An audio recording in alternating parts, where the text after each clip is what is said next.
রাসূল সাল্লাল্লাহু আলাইহি ওয়াসাল্লাম হাউজে কাউসারের সামনে দাঁড়িয়ে থাকবেন, আকাশের তারা যত বেশি তার চেয়ে বেশি হবে পানপাত্র, গ্লাস। তো নবী সাল্লাল্লাহু আলাইহি ওয়াসাল্লাম সবাইকে হাউজে কাউসারের পানি পান করাবেন। ওই দিন অন্য কোনো ব্র্যান্ডের পানি চলবে না, শুধু হাউজে কাউসারের পানি চলবে। মাম পানি, প্রাণ পানি এসব পানি নাই, শুধু হাউজে কাউসারের পানি। কথা বুঝতে পারছ? কোনো ড্রিঙ্কস নাই, সফট ড্রিঙ্কস, হার্ড ড্রিঙ্কস কোনো ড্রিঙ্কস নাই, শুধু কি হাউজে কাউসারের পানি। এই পানি ছাড়া কোনো পানি নাই। এই পানি যে খাবে, এই যে 50,000 বছরের সমান দিন, কিয়ামতের দিন, এই দিনে সে ইনশাআল্লাহ পিপাসার্ত হবে না, সে আর কোনোদিনও পিপাসার্ত হবে না ইনশাআল্লাহ। আর যে ব্যক্তি পান করতে পারবে না তার কি অবস্থা সেটা বুঝতেই পারছেন। সবাইকে নবীজি পান করাতে থাকবেন। হঠাৎ পর্দা পড়ে যাবে, হঠাৎ একটা পর্দা পড়ে যাবে, অদৃশ্য পর্দা। নবীজি বলবেন, ইন্নাহুম মিন্নি, এরা তো আমার উম্মত। কেন পর্দা পড়ে গেল? আল্লাহ পাক জানিয়ে দিবেন, ইয়া রাসূলুল্লাহ সাল্লাল্লাহু আলাইহি ওয়াসাল্লাম, ইয়া নবী আল্লাহ, হে আল্লাহর নবী, আপনি জানেন না, ইন্নাকা লা তাদরি, আপনি জানেন না, মা আহদাসু বা'দাকা, আপনার ইন্তেকালের পরে এরা আপনার শরীয়তের মধ্যে কত নতুন নতুন বেদাত চালু করেছে, কত নতুন নতুন আমল চালু করেছে, আকীদা চালু করেছে, এটা আপনি জানেন না। ইন্নাকা লা তাদরি মা আহদাসু বা'দাক, সহিহ বুখারীর মধ্যে হাদিসে আসছে। নবীজি তখন বলবেন, সুহকান সুহকান, দূর হও দূর হও, লিমান গায়্যারা বা'দি, যারা আমার পরে দিনকে পরিবর্তন করেছো তারা দূর হয়ে যাও। প্রিয় ভাইয়েরা, আমরা নিয়াত করতে পারি তো ইনশাআল্লাহ যে আমরা জীবনের প্রতিটা ক্ষেত্রে রাসূলের সুন্নাহ মেনে চলার চেষ্টা করবো ইনশাআল্লাহ। এবং ইসলাম মানে আত্মসমর্পণ, আল্লাহর সামনে নিজের ইচ্ছাকে সমর্পণ করে দিব ইনশাআল্লাহ।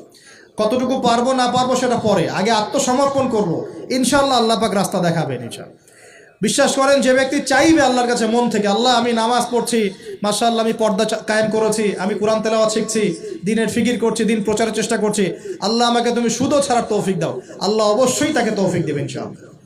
যে আল্লাহর কাছে যা চাইবে আল্লাহ পাক তাকে সেটাই দিবেন ইনশাআল্লাহ। একটা প্রবাদ আছে যে মানুষকে সে কারণেই সৃষ্টি করা হয়েছে, যে উদ্দেশ্যে সে, মানে যে গন্তব্যে সে ধাবিত হবে, ওই কারণেই মানুষকে সৃষ্টি করা হয়েছে। যদি আমরা জান্নাতের দিকে ধাবিত হতে চাই, দেখবেন ওই কাজগুলোকে আল্লাহ আপনার জন্য সহজ করে দিয়েছে। এটা হবে ইনশাআল্লাহ। আপনি শুধু একবার মন থেকে আল্লাহর দিকে ফিরে আসেন, আল্লাহ আপনাকে সময় দিবে, আল্লাহ আপনাকে রিজিক দিবে, আল্লাহ আপনাকে ওস্তাদ দিবে, আল্লাহ আপনাকে বন্ধু দিবে, আল্লাহ আপনাকে পরিবেশ দিবে, আল্লাহ আপনাকে দিন শেখা সহজ করে দিবে, হালাল রিজিকের পথ করে দিবেন, নেককার স্ত্রী দিবেন, নেককার সন্তান দিবেন, আল্লাহর পথে কাজ করার ট্র্যাক দিবেন, সবই আল্লাহ ব্যবস্থা করে দিবেন ইনশাআল্লাহ। এইটা ডিপেন্ড করে কার চাওয়া কত প্রগাঢ়, এর উপর ডিপেন্ড করে। যে যত বেশি জোর খাটিয়ে আল্লাহর কাছে চাইতে পারবে, আল্লাহ পাক তাকে তত বেশি দিবে ইনশাআল্লাহ তাআলা। তবে দিবেন এটা 100% ফিক্স করে রাখেন ইনশাআল্লাহ তাআলা। আল্লাহ পাক আমাদের সবাইকে পরিপূর্ণ মুসলিম হওয়ার তৌফিক এনায়েত করুন। প্রিয় ভাইরা, যেখানে ছিলাম, আইয়ামে জাহিলিয়াতে এমন শিরক ছিল, 1 নাম্বার। 2, আইয়ামে জাহিলিয়াতে ঠিক এমনই সুদ ছিল। আমাদের সমাজে সুদ আছে না? এরকম সুদভিত্তিক অর্থনৈতিক সিস্টেম ছিল আইয়ামে জাহিলিয়াতের মধ্যে। 3 নাম্বার ছিল মাদক। আমাদের সমাজে মাদক আছে না? মাদকের ছড়াছড়ি নাই? এখনকার যুব সমাজের 3টা বড় প্রবলেম। কয়টা? 3টা। একটা হচ্ছে পর্নোগ্রাফি। একটা কি? পর্নোগ্রাফি। অলমোস্ট এভরিবডি, সবাই পর্নোগ্রাফিতে আসক্ত, অলমোস্ট এভরিবডি। 2 নাম্বার হচ্ছে মাদক। এই যে মাদকের সাথে সবাই না হলেও সমাজের একটা বড় অংশের যুব সমাজ কিন্তু আসক্ত হয়ে আছে।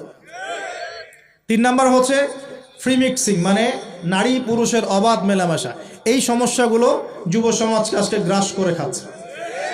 এরপরে আরও কিছু প্রবলেম আছে, যেমন বেকারত্ব, হতাশা, জীবনের উদ্দেশ্য থেকে বিচ্যুত হয়ে যাওয়া, পারিবারিক চাপ, মিউজিক, তারপরে বন্ধুদের, খারাপ বন্ধুদের পাল্লায় পড়া, সঙ্গদোষ, কিশোর গ্যাং, এরকম কিছু প্রবলেমস আছে।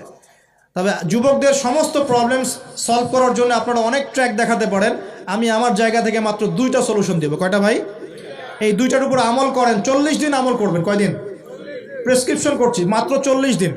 যদি 40 দিন আমল করার পরে যুব সমাজ এখান থেকে বের না হতে পারে, তারপরে আমার সাথে যোগাযোগ করেন।